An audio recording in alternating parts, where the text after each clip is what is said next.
Shalom, selamat datang di artikel View. Assalamualaikum warahmatullahi wabarakatuh. Hai sahabat Ariel Wibowo, apa kabar kalian semuanya? Semoga kalian baik-baik saja. Untuk teman pekerja yang jauh perantau dalam negeri atau di luar negeri, yang jauh dari keluarganya seperti admin, semoga kalian semuanya dilindungi dan diselamatkan dalam pekerjaan masing-masing. Dan untuk sahabatku yang bersama keluarganya, semoga kalian sehat selalu dalam lindungannya. Amin. Episode 104, kisah seorang CEO muda yang berpura-pura culun. Arya, apa maksudmu? Tuan Ariel adalah tamu kehormatanku, beraninya kamu menghinanya seperti ini. Imam menegur dengan dingin.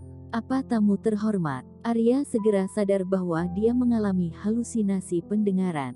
Bagaimana mungkin Ariel menjadi tamu Imam yang tidak berharga? Bahkan jika dia mewakili keluarga Wijaya, Iman tidak bisa memberinya wajah seperti ini. Saudara Imam, dia adalah Ariel, menantu keluarga Wijaya. Apakah Anda mengenali orang yang salah? Arya memberitahu Imam lagi. Imam mendengus dingin. Dia berkata, Tuan Ariel, saya minta maaf, saya seorang karyawan perusahaan yang memandang rendah orang. Bagaimana Anda ingin menghadapinya terserah Anda. Melihat postur Imam yang sedikit membungkuk, Arya tercengang. Jika halusinasi barusan, tidak mungkin halusinasi sekarang. Bagaimana bisa? Bagaimana mungkin? Mungkinkah Imam menganggap keluarga Wijaya begitu penting? Tetapi Bandung memiliki terlalu banyak perusahaan yang lebih baik daripada keluarga Wijaya. Jadi bagaimana jika mereka tidak bekerja sama dengan keluarga Wijaya? Banyak orang mengantri untuk bekerja sama dengan Real Estate LKK Technoscience. Arya, apakah kamu masih ingat taruhan yang baru saja kamu buat? Aku menelepon Imam, dan kamu akan berlutut di pintu perusahaan selama 3 hari. Apakah itu benar? Ariel memandang Arya dengan ringan. Berlutut selama 3 hari. Arya tidak percaya bahwa Ariel bisa melakukannya sama sekali, jadi dia setuju untuk bertaruh. Bagaimana bisa Arya melakukan hal yang memalukan? Arya, kamu sebaiknya mematuhi taruhan. Kalau tidak, aku hanya bisa memecatmu, dan aku bisa membuatmu mencari pekerjaan di Bandung, jadi tidak ada perusahaan yang berani menggunakanmu, Imam mengancam. Arya benar-benar terpana, tidak masalah jika dia kehilangan pekerjaannya. Masalah besar adalah kehilangan kesempatan yang lebih baik untuk pembangunan. Tapi dia percaya pada kemampuan Imam. Jika Imam benar-benar melepaskannya, tidak ada seorang pun di perusahaan Bandung yang akan benar-benar memakainya. Saudara Imam, saya.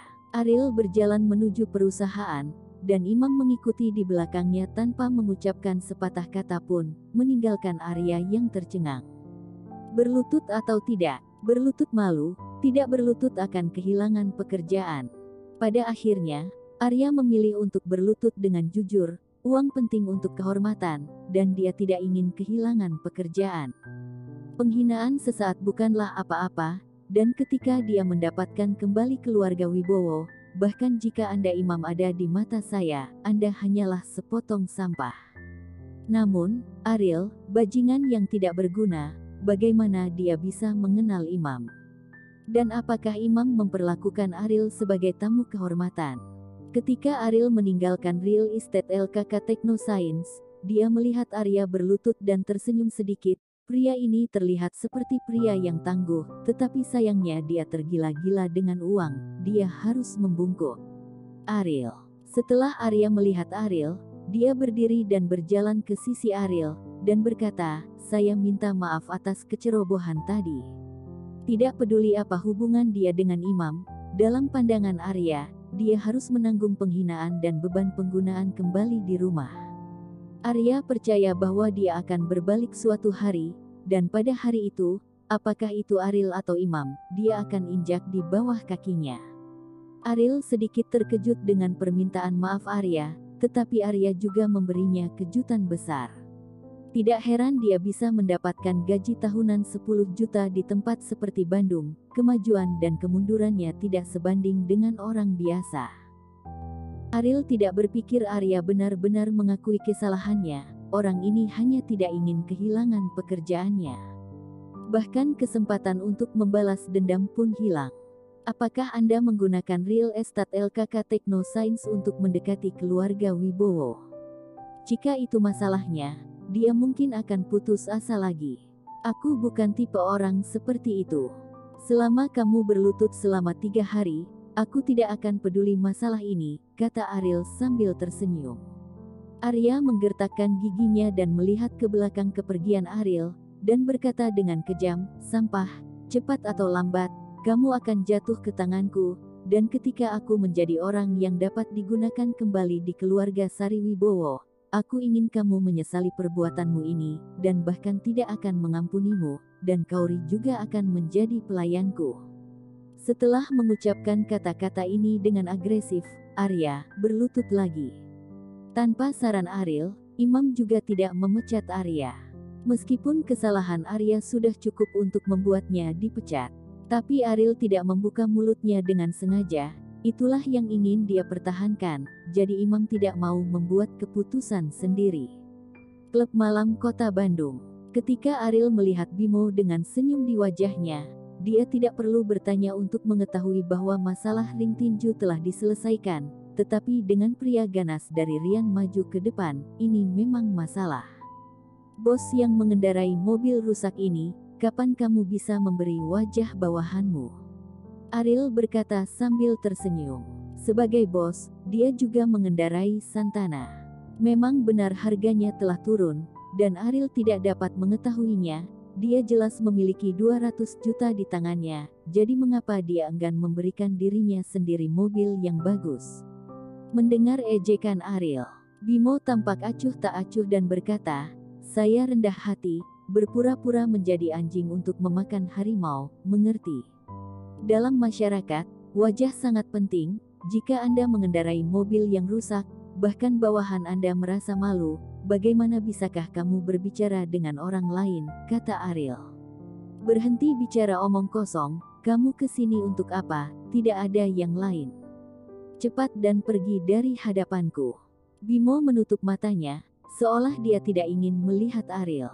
"Bimo, aku krediturmu, kamu masih berutang 200 juta padaku, apakah ini caramu berbicara denganku?" Ariel tertawa. Dengan ekspresi nakal, Bimo menghela nafas dan berkata, "Oh, tidakkah kamu tahu bahwa di zaman sekarang ini, pamanlah yang berutang uang? Siapa yang akan menganggap serius kreditur? Orang ini sekarang semakin tidak tahu malu." Ariel tertawa sedikit marah melihat sikap nakal Bimo, memandang bawahannya dan berkata, "Lihat, ini bosmu, apa perbedaan antara kamu dan bajingan lokal?" Beraninya bawahan itu berpartisipasi dalam dialog antara mereka berdua, meskipun mengetahui bahwa orang di depannya adalah keluarga Wijaya yang terkenal tidak berguna di Bandung, tetapi ini hanya penampilan. Satu persatu menundukkan kepala mereka dan tidak berani berbicara. "Ariel, kamu berada di sarang bajingan sekarang. Apakah aneh melihat bajingan di sini?" kata Bimo dengan ekspresi santai. "Ayo, bertarung dengan orang ini tanpa malu-malu." Ariel ditakdirkan untuk kalah telak. Di Bandung saat ini, hanya Henry yang bisa disebut lawan, kan? Kata Ariel. Henry, sosok tingkat bos lain di wilayah Bandung, berada di level yang sama dengan Rehan sebelumnya, tetapi karena latar belakang yang lebih kuat. Oleh karena itu, statusnya tampaknya agak luar biasa, tetapi selama bertahun-tahun, Henry belum memperluas kekuatannya di Bandung. Dikabarkan bahwa ini sengaja dimanipulasi oleh Pascal di belakang layar untuk menghindari masalah yang tidak perlu yang disebabkan oleh panggilan besar Henry. Henry tidak akan memperluas kekuatannya, tetapi kamu juga harus tahu bahwa sangat sulit untuk menggoyahkan posisinya. Melihat Ariel berhenti bercanda dengannya, sikap Bimo menjadi serius. Ariel mengangguk. Dengan Pascal sebagai backstage, Henry memang sulit dihadapi, karena Pascal tidak bisa membiarkan Henry jatuh. Dan keluarga Nicholas adalah keluarga pertama di Bandung. Untuk berurusan dengan Henry, hal pertama yang harus dilakukan adalah mendapatkan keluarga Pascal. Ini bukan proyek kecil. Saya mendengar bahwa orang tua dari keluarga Nicholas memiliki aula seni bela diri di Bandung, dan dia adalah seorang fanatik seni bela diri. Pernahkah kamu berpikir untuk berteman dengan keluarga Nicholas? Bimo berpikir cepat, dan dia dengan cepat memikirkan arti kata-kata Ariel, dan berkata, apakah kamu ingin Rian menarik perhatian orang tua dari keluarga Nicholas? Lucu, apakah Rian bersosialisasi? Ya pergi, apalagi yang bisa saya lakukan selain menghancurkan seluruh aula seni bela diri? Ariel tersenyum pahit, dan Bimo benar. Pukul, atau berbalik dan pergi, bagaimana kamu bisa lebih dekat dengan lelaki tua di keluarga Nicholas itu? Sepertinya aku hanya bisa pergi sendiri. Ariel menghela nafas. Ngomong-ngomong, bagaimana situasi di arena tinju? Ariel bertanya dengan rasa ingin tahu. 3 arena tinju, Rian saling bertarung, jauh lebih baik daripada kamu. Bimo berkata sambil tersenyum, meskipun nadanya agak keras kepada Ariel, tetapi dia mengenali kekuatan Ariel di dalam hatinya, yang bisa melawan orang itu, seperti Rian tanpa tertinggal, dan bahkan mencoba untuk memaksa Rian kembali. Tidak banyak orang di Bandung yang bisa melakukan ini. Bersambung.